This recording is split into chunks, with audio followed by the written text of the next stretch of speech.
Thanks to Senator Kane for joining us. We're going to move along into our next panel on employee ownership in manufacturing. And from Rutgers University, we have Doug Kruse, who's going to provide some opening remarks before that panel starts. Thanks, Doug. Thank you. I hope everyone can see me. I remember a psychological experiment done some years ago where some listeners could see a speaker and others could not. And the ones who could not see the speaker ended up getting more distracted and remembering less. So I always try to make sure my students can see me. But at any rate, I'm very glad to be here. I'm going to give just a few quick notes before we hear from the panelists on the next session. I was asked to provide an update on employee ownership research. We continue to learn a lot. One exciting new study in particular I'll mention in a bit, but first, just for some context, the most studied issue, employee ownership has been studied a lot, hundreds of studies. The most studied issue is how it affects company performance. There's two broad conclusions from that. Over 100 studies clearly show employee ownership is linked to better performance on average. True across a range of samples, big and small firms, U.S. and non-U.S., and methods, pre-post studies using statistical corrections. But the second broad conclusion is that there's a lot of dispersion around those average good outcomes. Some companies do really well, and some don't.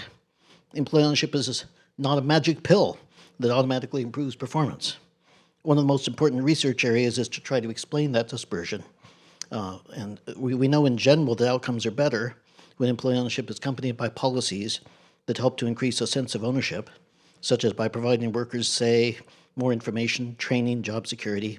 But again, there's no magic pill or formula. Engaged in a big study right now with the ESOP Association to survey workers and try to find out what are the critical success factors, what explains that dispersion. Apart from company performance, research studies also tend to find positive effects of employee ownership on outcomes such as income, wealth, job security, workplace safety. Studies on employment stability showing lower layoffs among employee ownership firms are especially interesting from a policy perspective, since they indicate that employee ownership may have favorable effects on communities and the overall economy by helping decrease unemployment and improving a range of community outcomes. But going back to firm performance, the study I mentioned, we just have an exciting new study that was released on company productivity. While past studies find an overall positive performance effect, those studies tend to be focused on publicly traded companies where we have good performance data. But the public companies tend to have low levels of employee ownership, 2 to 3%, and we haven't had strong evidence on performance effects in closely held companies where employees are much more likely to own a majority of the company. And those are the companies that we're studying right now with the ESOP Association, 100% ESOP companies.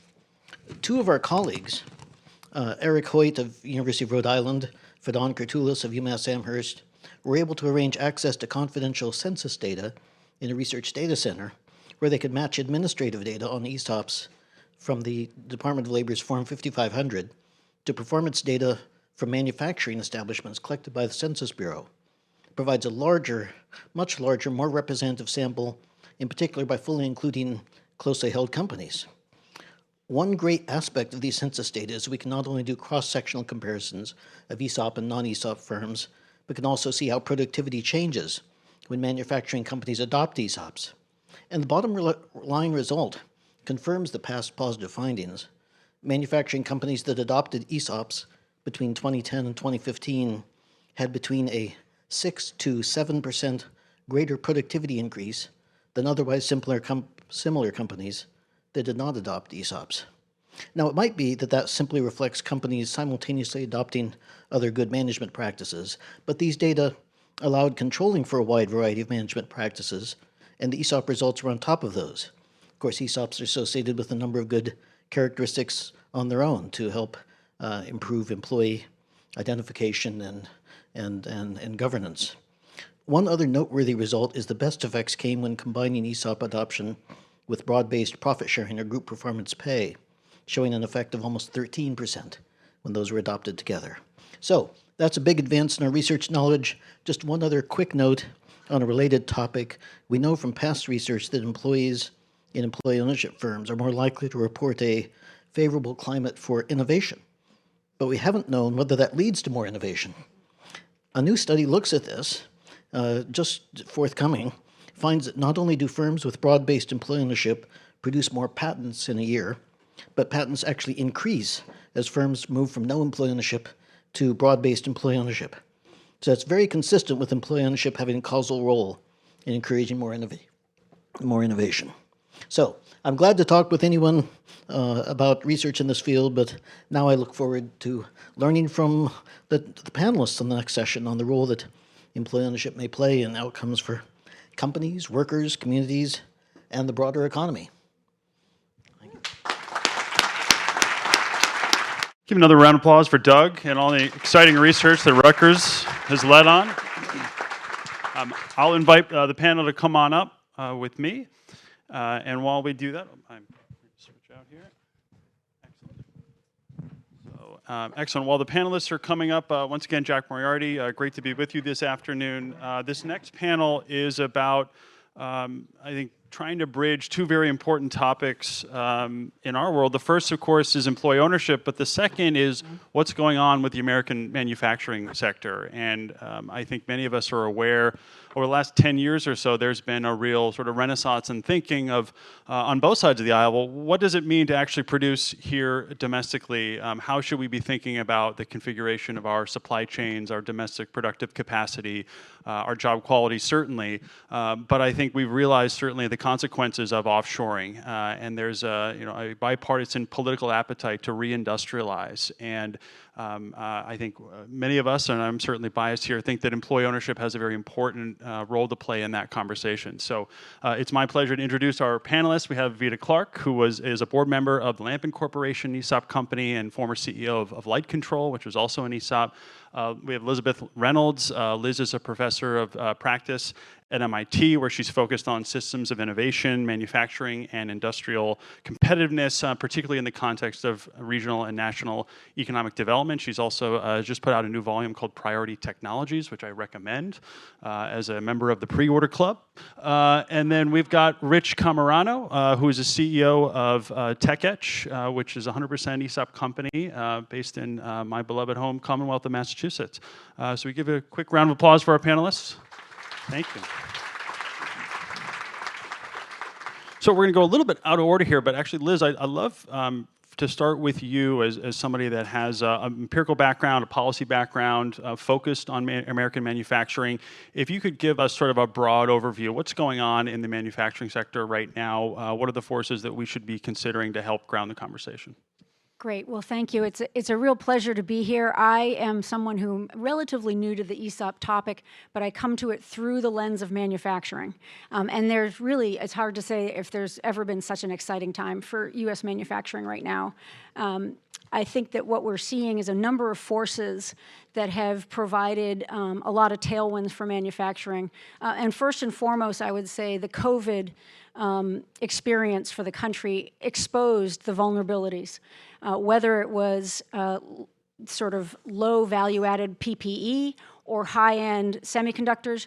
The country's manufacturing capabilities have really been deteriorating, as we knew, over decades. And so that has led to, I think, a real focus and I'd say collective agreement that we need to rebuild and reinvest to regain our competitiveness, not just in our industrial base today, but also to build toward the industries and the technologies of the future.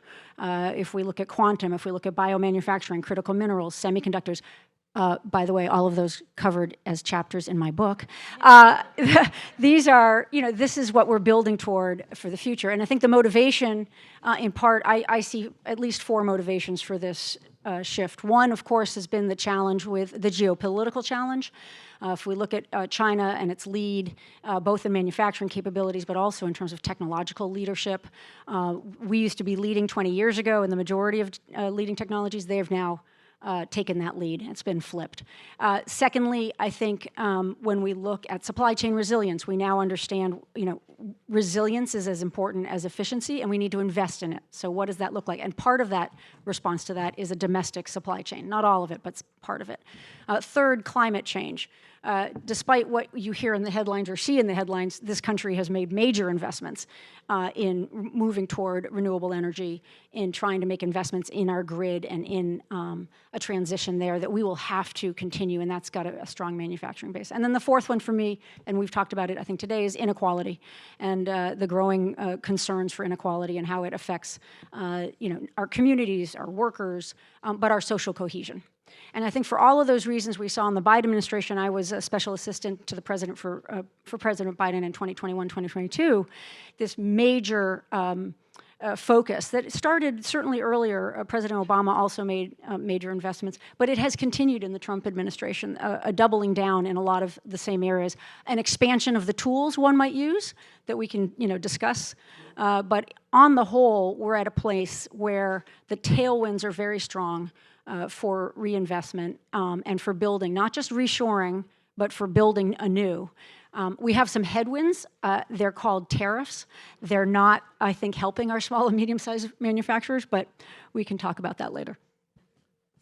Well, thank you, Liz. And Rich, you're doing it. You're leading a manufacturing company, 100% ESOP, but there's been a couple of different points on that employee ownership journey. So if you could sort of introduce the business and then a little bit about the background, how it became employee-owned, and those couple of stages along the way. Sure. So first things first, I am not pimping a book.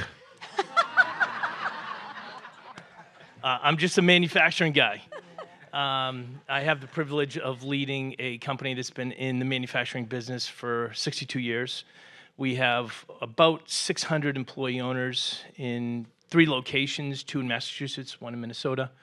I'm going to oversimplify the business. We provide manufacturing services in 2 forms: one, precision metal fabrication, and flexible circuit fabrication and assembly. And then we have a business unit, which is a product business model that also provides components to the electronics industry.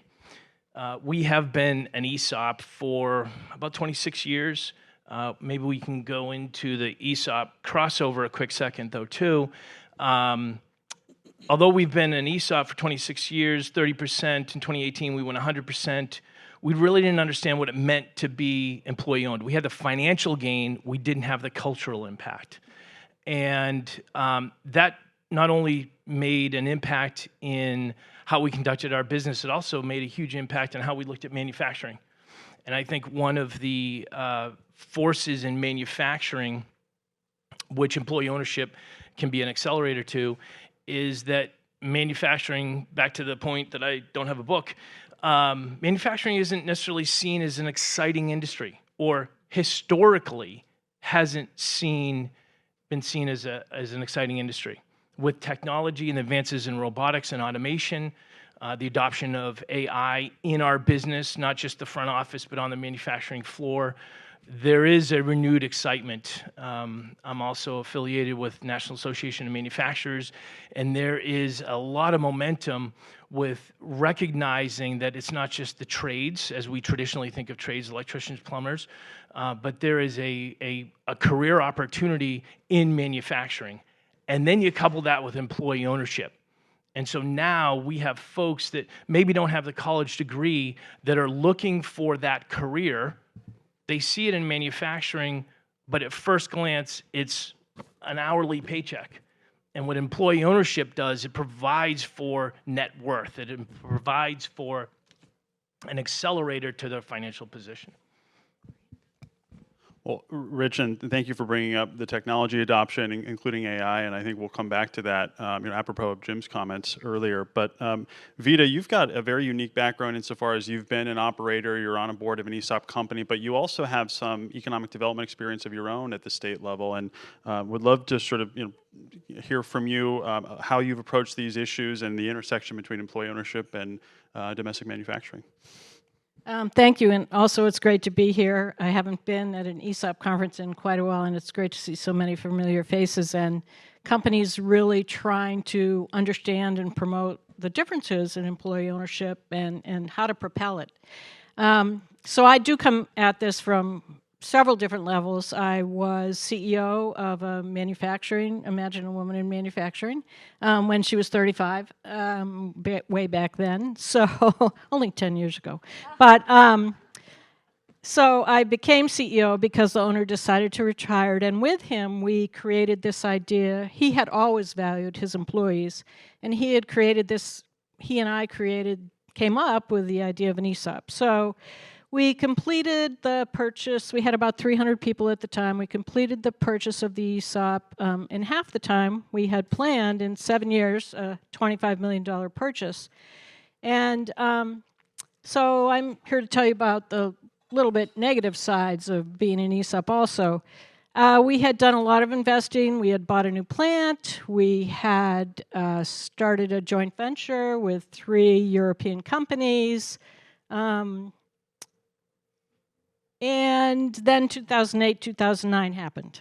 And so we were highly leveraged from completing the purchase, buying a building. You know, we had 2 buildings now, 2 locations, national presence, and a presence also in Europe. And our bank became not so happy. And so the board, even though we found some mezzanine financing, which is very difficult for ESOPs to find, but there is Mass Capital Resources in Massachusetts, which does understand ESOPs and provide some mezzanine financing. In any case, the board got nervous, the bank got nervous, and so we sold to conglomerates, who sold to another conglomerate, so that company is no longer in existence. So then I did a few other things, but the Commonwealth reached out to me because I had extensive experience running several manufacturing companies after that, and they asked me to run become, for the Commonwealth in mass development, helping to promote manufacturing throughout the state. Because, as has been noted, that manufacturing at the time, even 10 years ago, was not such an attractive place to work.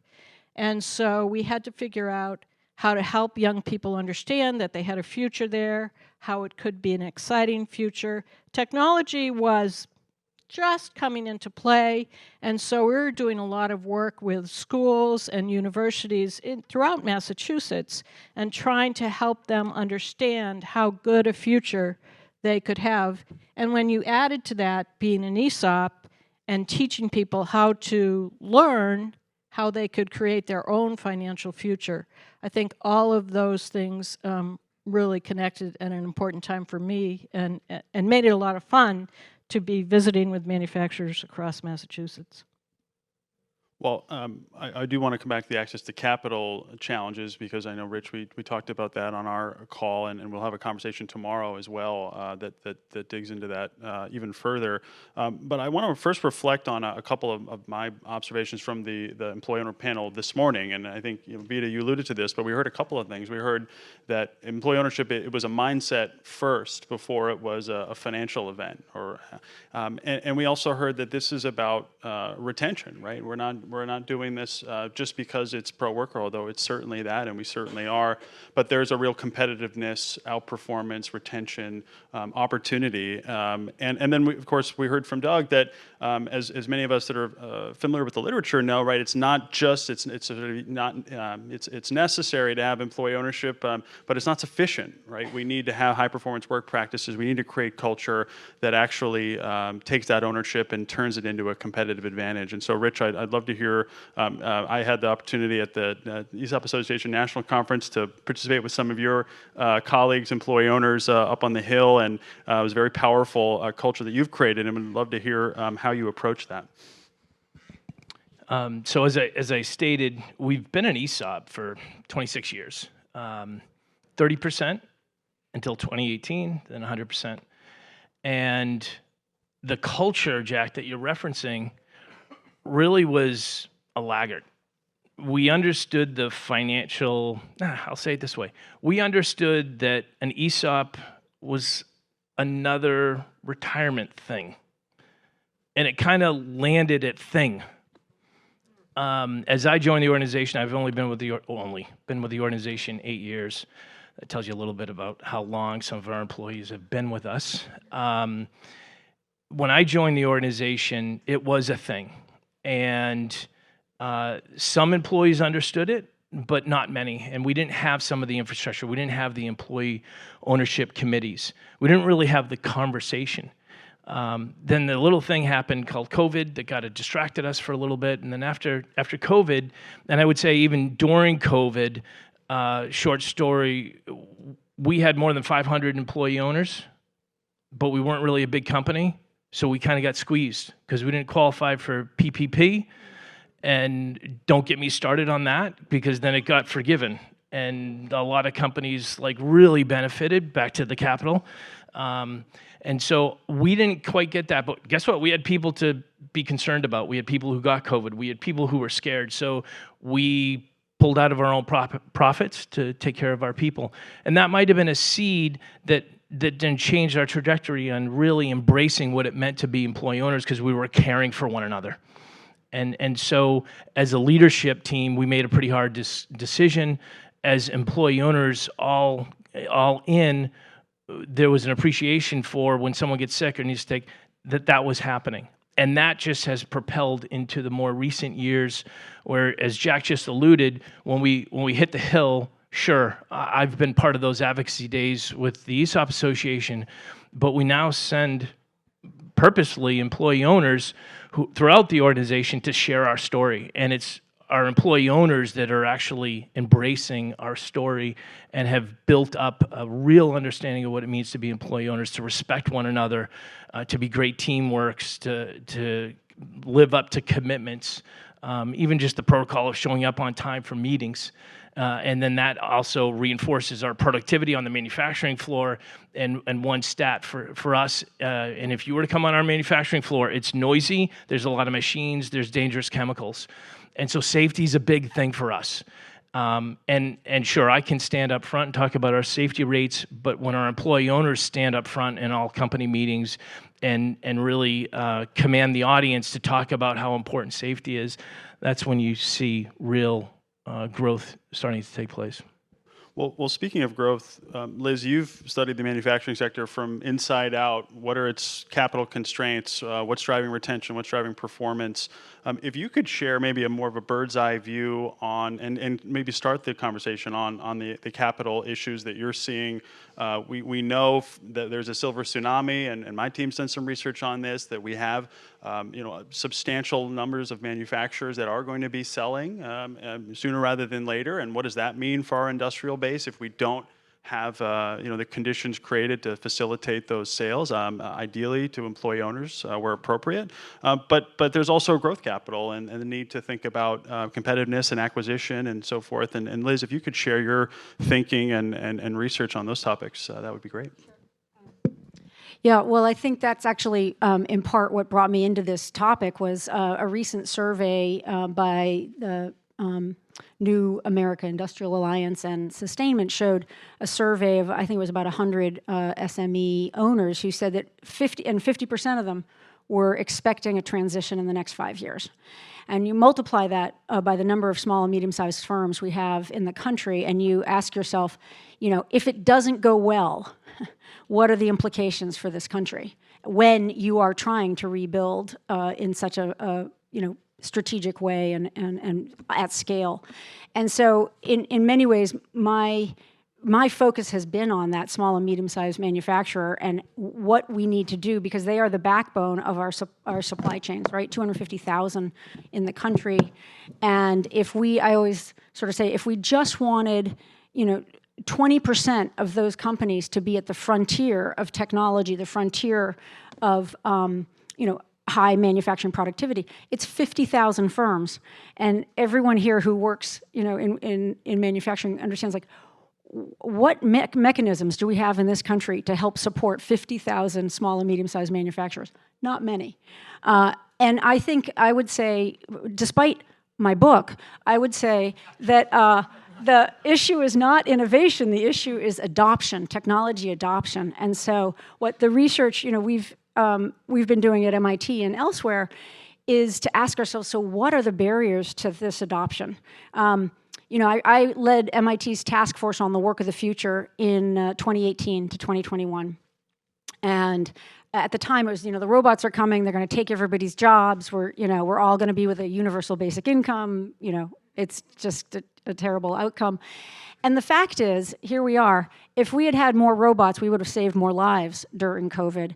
And that actually robotics is a pathway, along with AI, along with the automation, for U.S. competitiveness and for the strength and the growth of U.S. manufacturing. We are short, as people know here, currently 500,000 jobs openings, estimates of 2 million. And even with AI, and I would say even, for all of the sky is falling with AI, actually in operations, more so, white-collar jobs is another story. I always say, I'm not too worried about the lawyers, but there are other people to worry about.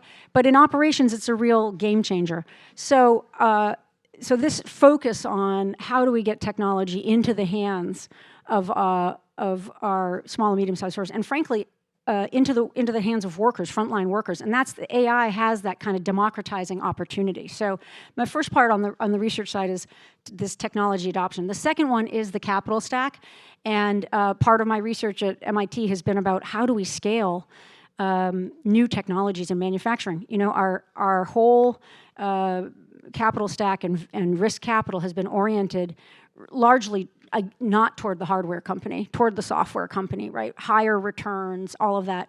And so we're missing a middle, what we call it kind of the middle growth kind of capital in the country. And so I would say there's been a recognition of that now in many ways. We've seen the private sector start to, venture and others saying, okay, these industrials are kind of interesting, what might we do there? And then on the public sector side, we started in the Biden administration the Office of Strategic Capital in the Department of Defense.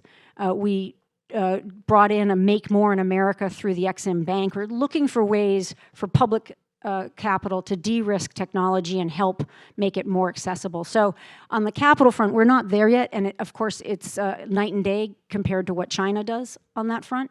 But at least I think we have a recognition, and we're looking at both public and private vehicles, if you will, to try and address that gap.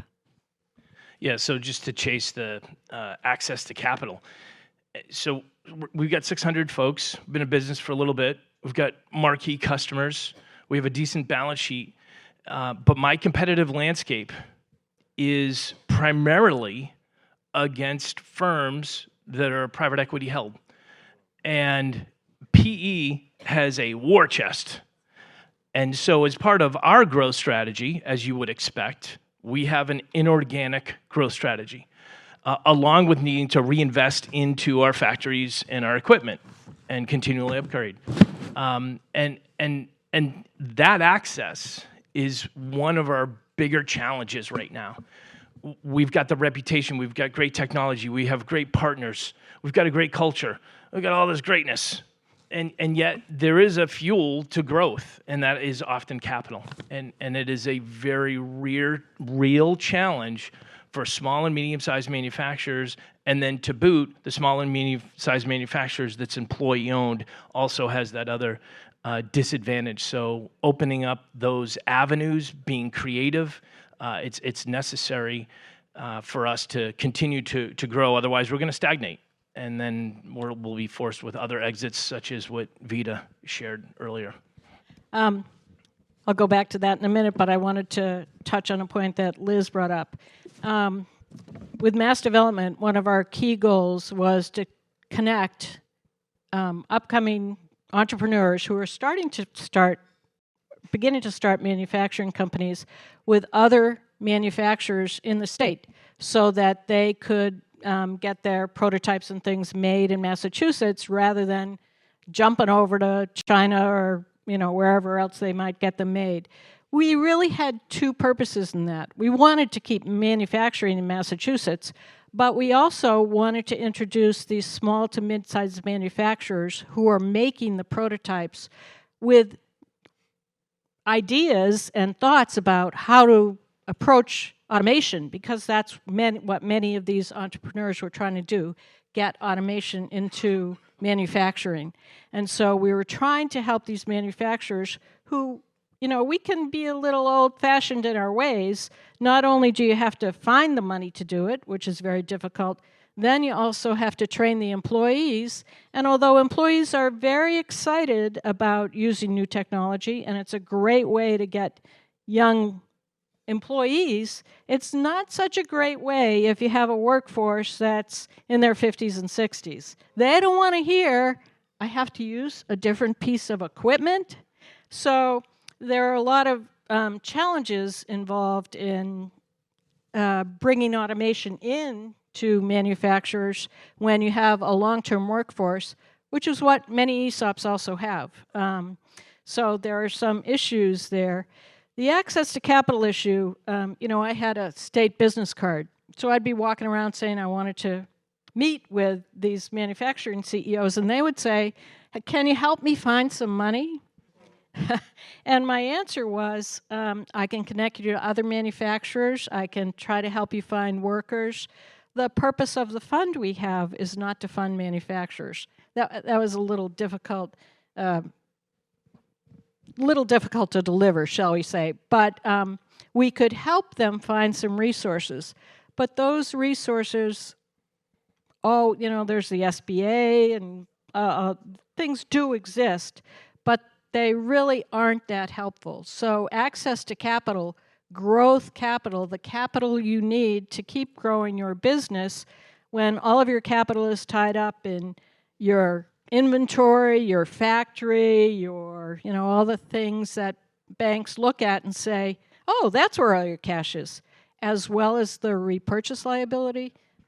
Access to capital is very difficult and risky for financial institutions, and they look at a manufacturer who's an ESOP and say, no way, we just can't do it. Well, I think that's first of all an unfortunate anecdote, but I think an apt one, and I'll just share some of my personal observations over the years in the policy field. There have been attempts, as many of us in this room know or have been part of, to try to integrate employee ownership into existing programs, right? So you mentioned SBA and the 7A program, which that work remains ongoing, but we're not there yet. And Treasury efforts, State Small Business Credit Initiative during during the Biden administration, and I think there's been progress made to move employee ownership into the mental model of what it means to do industrial policy, what it means to do development finance on a bipartisan basis. My observation has been that we don't tend to do all that well when it's not dedicated infrastructure. When employee ownership and ESOPs in particular are one use case of a much broader array of use cases that are much more familiar, that tends to be, that creates friction for us. And so I think from a policy design standpoint, I think one lesson at least that I've taken away is we really need to create institutions and structures that are designed for employee-owned businesses. We'll talk more tomorrow about the American Ownership and Resilience Act, which is one effort that we're certainly part of to help support both new formations, but also to the conversation today, focused on mature ESOP companies, employee-owned businesses, worker cooperatives to help sustain them, grow them, recapitalize them over time. Before we get to policy, though, and I want to hear from Liz on that front, I did want to make sure that we really leaned into Doug's empirical finding around the productivity premium, because I think we should be shouting that from the rooftops, certainly in this town, but also in state houses as well. And again, as we're having a national conversation about what does it mean to have superior manufacturing and productive capacity and geopolitical competition, the idea that not only is this powerful for workers and retirement security, but oh, by the way, we can actually outperform by integrating employee ownership strategies. That's a huge deal, and the findings that Rutgers and Doug and others have put out is, you heard the 6 to 7% premium, but that productivity effect goes up as wealth and account balances go up, which is even more powerful. And so I'd love to hear from Rich and maybe and then Veda. How did you see that data manifesting on the shop floor, and what should that mean for how we approach reindustrialization more generally? Sure. So maybe I'll share a story on the floor, but then also in the back office. So again, very industrial manufacturing environment. So if you kind of close your eyes and envision that. And there was a long-standing employee owner. His name is Dog. That's what he goes by. He's kind of crusty guy. He's been on the manufacturing floor for 25 plus years. And we have a quarterly all-company meeting, like many manufacturers do. Everyone is off the manufacturing floor. We talk about our business. It's very open dialogue. And then we have open mic towards the end. And he approached the mic and shared that he had an idea on his particular work area. And he was frustrated that the engineers didn't necessarily listen to him. And this was probably 5 or 6 years ago. And so why I share this story is he felt kind of safe enough in a room with twice as many people, lots of his peers, and the reputation of being dog, to come forward and say, hey, I've got an idea that's going to improve my manufacturing experience, my workspace, improve productivity. I just don't have a voice. And it was hard to hear that in an all-company meeting. It gives you a flavor of what we talk about in our all-company meetings, anything and everything. But thankfully, we heard him, and then that began a conversation on who's best to know where the opportunities for efficiencies, for increased productivity, for increased safety lies. And it is with the workers, as we say. In my case, with the folks on the manufacturing floor. That's one example. I do want to flip it. I know you just asked about the manufacturing floor, but I'm going to take some liberties. I think employee ownership also shows up when investing back into our business and buying capital equipment, which is often the responsibility at Etch of an engineer. And we, like all companies, have capital expense request forms that have our NPV, IRR, and you got to do the math, and you have to have the business case. And what's super cool is the engineers often feel more compelled to build a stronger business case so that when it actually hits the committee, it kind of flies through. So with that, there's a stewardship that if we are going to ask for $100,000, $200,000, that they see the value themselves, they kind of workshop, they do the math themselves and realize, okay, I'm going to get a good investment as an employee owner. So I think it takes place across an organization if you allow those voices to come forward. That's a great story. I have a couple stories to share. We were a lighting fixture manufacturer, commercial lighting, and we had a big Cape Verdean population. About half of our workers were from Cape Verde, and we had monthly meetings, so I would present all of the financial data and all the information that we needed to share. And at one of the meetings, one of the fellows came up to me and said, and he was from Cape Verde, he said, you know, half the people can't understand the slides and then what you're saying. And my language skills aren't very good, so I couldn't handle it. So monthly, he would have the task of coming and sitting in my office and translating all the slides so we could communicate a little bit more effectively. But then he would also help ask questions from the folks on the floor and answer them. So that was a way we dealt with the communication issue. On a more empirical basis, we had, when we started our ESOP, 300 employees. We introduced continuous improvement into the organization. I have a couple stories here, but I'll try to shorten it.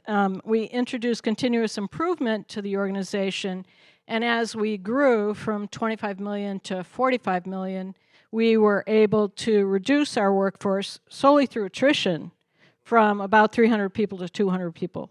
And that was not just on the plant floor, that was throughout the organization because we were very active. And continuous improvement, as most of you may know, is very connected to employee ownership in that you have a voice. You have to have a voice. And so it was really a tool, continuous improvement along with the employee ownership, that helped us grow the organization into understanding what employee ownership is all about. If I could just add, I think this issue of increasing productivity in U.S. manufacturing is, one of the central challenges for the country. We've had essentially flat productivity for 15 years, more or less, since post 2010. And so figuring out how exactly we're going to change that model and change the trajectory to higher productivity, higher resilience, higher sustainability, actually, I think is a major challenge right now for the country. So technology adoption is one path that we know to be important, but the other is employee ownership, how broadly defined, and how we draw that in. And again, as I said, I see AI as a potential tool to support that, because it is a tool, and it's a tool that we use, that we need to use to improve the lives and the work of our workers. And if you take that lens and you see, okay, let's put it in the hands of everybody. How can they, given this tool, what would you change differently about your work? It can be pretty powerful. And I think we're having a conversation as a country about what does it mean for workers to integrate AI and to adopt AI solutions. And my team and I had a conversation earlier this week that if you subscribe to the idea that Thomas Piketty said R is greater than G, right? The rate of growth on rate of return on capital ownership is likely to exceed the G, the growth rate of the economy, proxy for wages, then that creates inequality. And I think there's been a lot of conversation about how do you, and understandably and appropriately, right, how do you do better on G so that we don't have these yawning inequalities. I don't think we've had nearly enough time spent on, well, how do you get everybody to participate in capital ownership? To get everyone, so that when we do adopt productivity enhancements through AI or other solutions, perhaps there'd be more willingness to do so, number one, and there's been interesting early research on that at employee-owned firms. But also when we do have productivity gains, valuation increases, right, that's broadly distributed and broadly participated in and shared. Liz, maybe sticking with you, sort of, what do we do next? You've been in a policy seat. You've also mentioned correctly that the Trump administration has really doubled down on manufacturing, certainly industrial policy tools. You mentioned the Office of Strategic Capital. That's been significantly expanded in terms of its firepower, financially. Where do we go from here? There's been conversations about, right, what are the obligations of industrial policy? Employee ownership has historically not been on that menu. How might we change that? Yeah. So I think if we, no surprise here, I'm going to point to some successes, I think, of the last few years in terms of industrial policy. Are they in the book? They're, I think they are. But the idea, this whole idea that we've gotten actually now as a country understood that leaving things to the markets, may be good for individuals, may be good for individual companies, but is not delivering what we need as a country.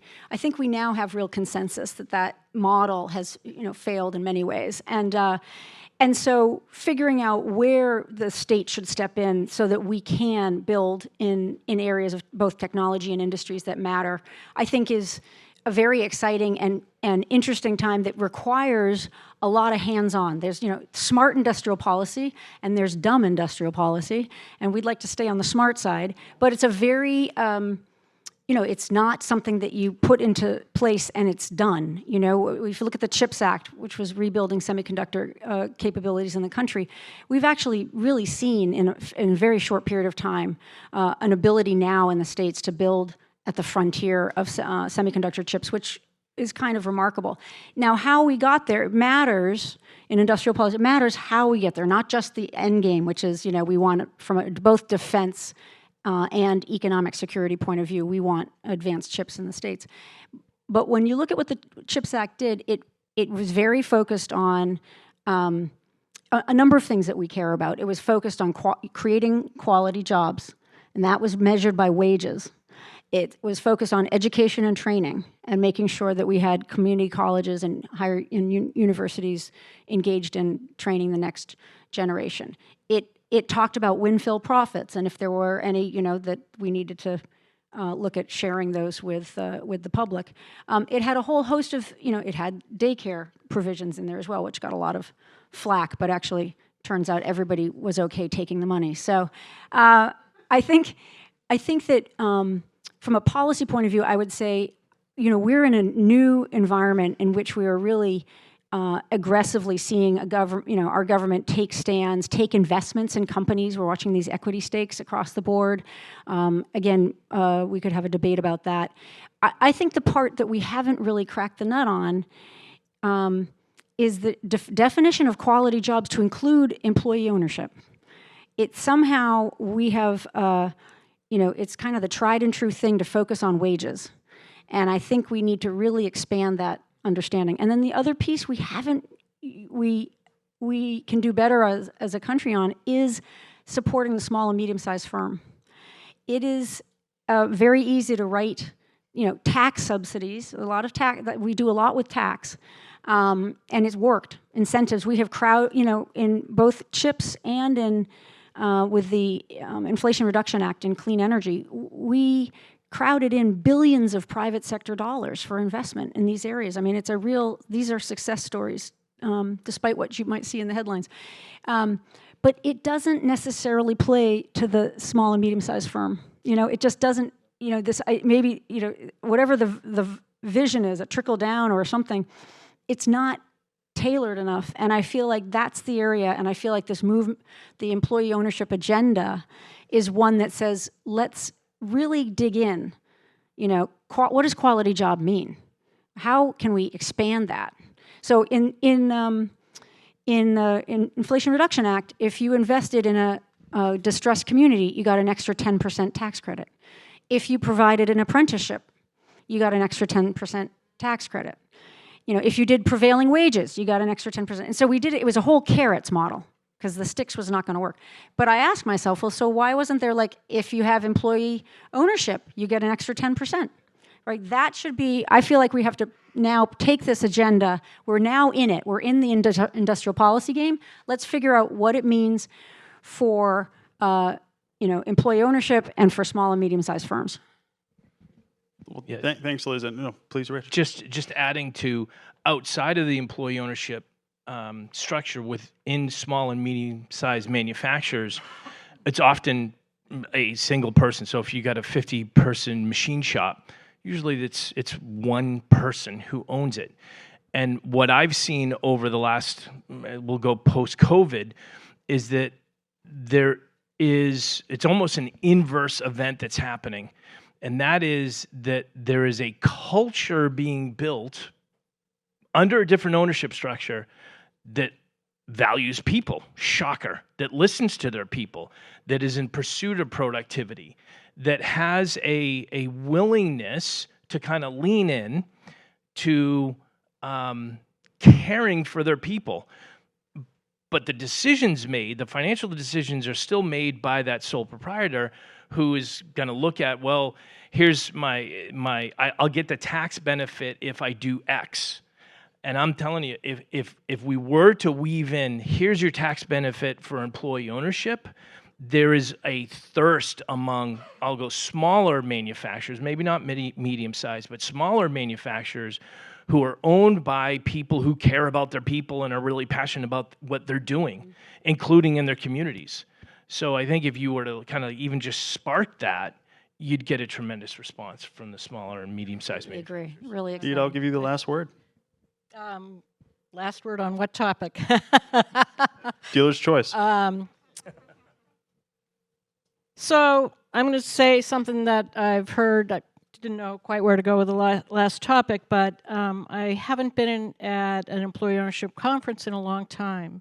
And I was ecstatic to hear the conversation about the wide division of wealth in this country now that is only getting worse. And employee ownership is an answer for that. The people creating the value share in the value. There is so much power in that can transform manufacturing as well as other companies in the U.S. And I think we're all agreed we need to be excited about going to work every day, and we need to be excited about life at this point in time in our geopolitical situation.